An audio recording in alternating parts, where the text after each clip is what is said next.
my channel, Bake QC.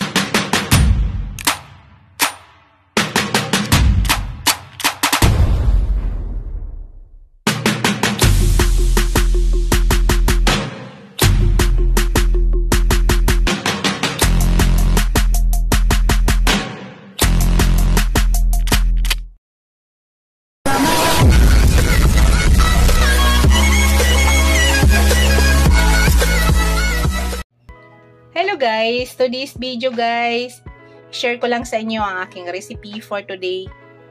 My recipe for today guys is ginataang isda. Gamit kong isda guys ay tilapia.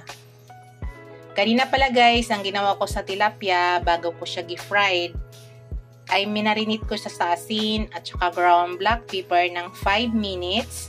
Din gi-fried ko na. Yan na po yung ating tilapia guys. Tapos na po siya gi-fried. Ito yung mga ingredients guys na gagamitin ko para sa aking ginataang isda. Yan, gagamit ako ng pichay. Gagamit ako ng talong.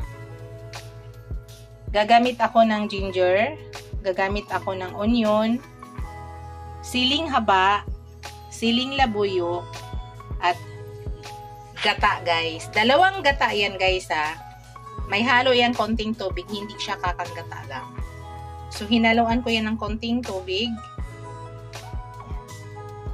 Ito lahat guys, yung mga ingredients na gagamitin ko para sa aking ginataang isda. Mamaya guys, ay maglagay rin tayo ng asin at saka pangpalasa. Let's go guys, lulutuin na natin. Yan, unang gawin ko guys is asimbol ko muna dito sa kawali. Yan ang ginagawa ko guys. Asimbulin muna natin dito. Hinahalo-halo ko na lahat dito guys ha.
Yan, dito pa lang guys ay naglalagay na ako ng asin.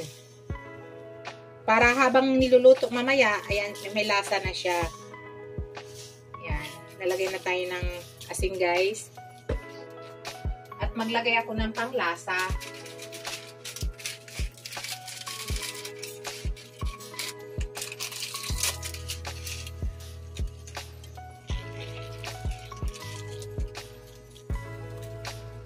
Tapos ilagay na natin yung gata guys.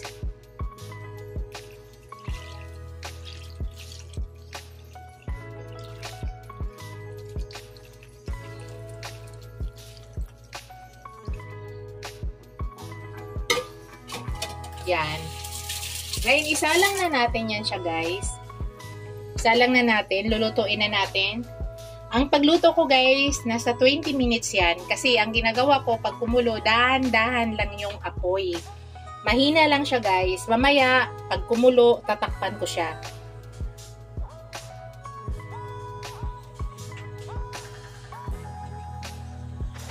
Yan na, guys. Nakasalang na siya. Una, guys, ang ginagawa ko ay naka-high mo na yung apoy. Tapos, pag kumulo yan, guys, pahinaan ko na at tatakpan ko siya. Yan lang yung proseso na ginagawa ko, guys, sa aking ginataang isda.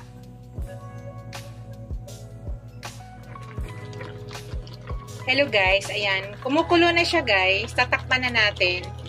Tapos, it's time na kailangan natin pahinaan yung apoy. Yung reason, guys, bakit natin pahinaan yung apoy, para hindi namumuo yung ating gata.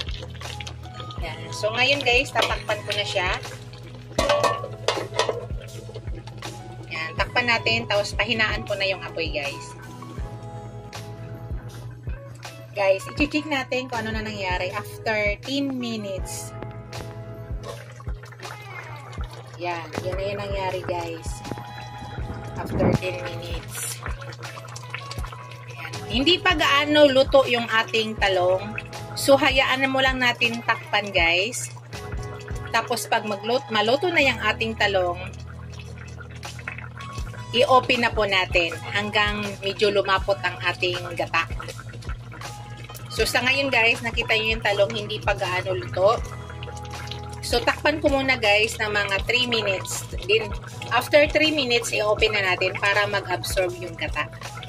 Nakita nyo, guys, walang namumuong gata. Kasi ang ginagawa natin kanina, ay hinayaan lang muna natin na bukas.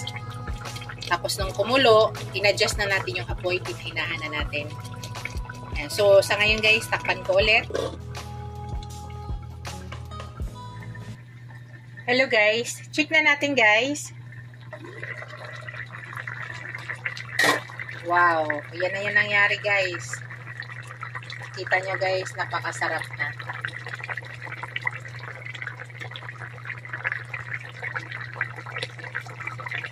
Tikman ko muna, guys, ha, kung tama na ba sa lasa.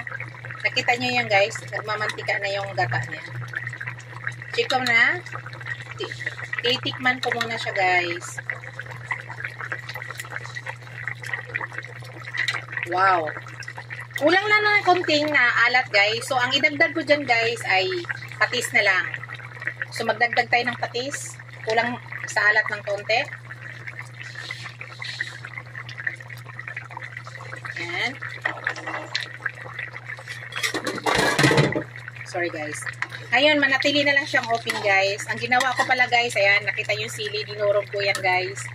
Para medyo mayroong spicy. Nasa inyo yan, guys, ha. Kung ayaw nyo ng spicy, huwag nyo durugin. Yan. Lutuin ko muna maigi yung gata, guys. Hanggang mag-absorb siya.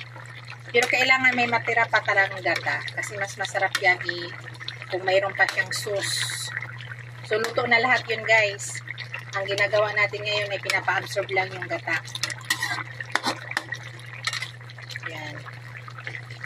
So, manatili na siyang open, guys. Para mag-absorb lang yung gata. Nakita nyo, guys, hindi siya namumuo, di ba? Ayun na yung gata. So, gusto ko dyan sa gata, guys, ay lutuin pa.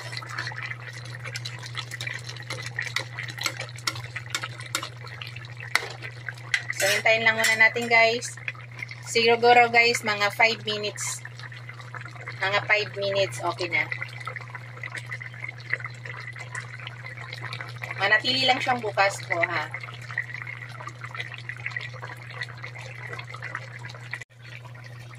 Hello, guys. Nakita nyo na yon, guys. Yan po yung palatandaan na luto na yung gata. Nagdilaw-dilaw na siya, guys. So, it's time na i-off na natin yung ating apoy.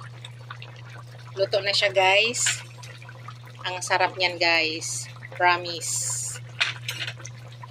So, i-off ko na yung apoy, guys. Pakita ko na sa inyo yung finished product.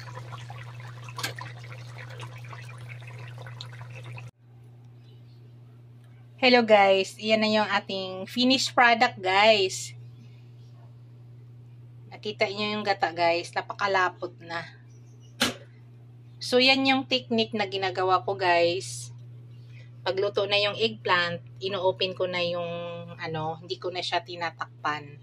Para yung gata ay malapot. Malapot na siya guys.